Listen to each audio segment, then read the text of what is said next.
আসসালামু আলাইকুম। চেয়ারম্যান সাহেব খারেন ব্যস্ত কে কই যাবা তুমি? একটু সামনে নামাই দিবেন আমারে। আমি ফোন তো করে দিলাম, তুমি কই যাবা? এই যে মুডটার মধ্যে তেলে উঠ কই যান? আমি তো একটা দরবার আছে, বড় গুরুত্বপূর্ণ দরবার আছে একটা। চলেন। আচ্ছা এই নই তো না? চেয়ারম্যান সাহেব হ্যাঁ আমার নামাই দিন ঠিক আছে? ইন্ডিয়া না? হ্যাঁ এনে আচ্ছা ধন্যবাদ। আজকে আলে অনেক দেরি হয়ে গেল বলে এনেন 50 টাকা দিলাম আমার গাড়ির মধ্যে তেল আরে ভরে কি কয় টিয়া গেলে গা?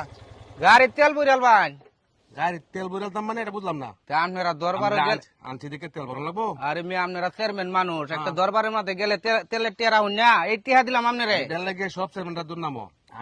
আমি এটা করি না। হ্যাঁ? অন্যান্য চেয়ারম্যান করতে পারে কেউ কিন্তু এই কামটা আমি করি না। অনেকেই দরবারও গেলে টিয়া পয়সা নেই, এটা শুনছি আমি, কিন্তু আসলে আমি এই কামটা করি না। আমার জীবনে একটা মানুষ পাইলাম বুঝছেন, বহুত চেয়ারম্যানের লোক চলাফেরা করছি হ্যাঁ কিন্তু তারার লগে এখানে গেলে তেলে টিয়া দেওয়ান লাগে, এই টিয়া দেওয়ান লাগে, এই টিয়া দেওয়ান লাগে, কিন্তু আপনার মতন লোক পাইছি না। আচ্ছা ধন্যবাদ, দোয়া করে নেতা না ভাই, ধন্যবাদ। ঠিক আছে ভাই, দোয়া করবেন। আচ্ছা যাই তাহলে। আসসালামু আলাইকুম।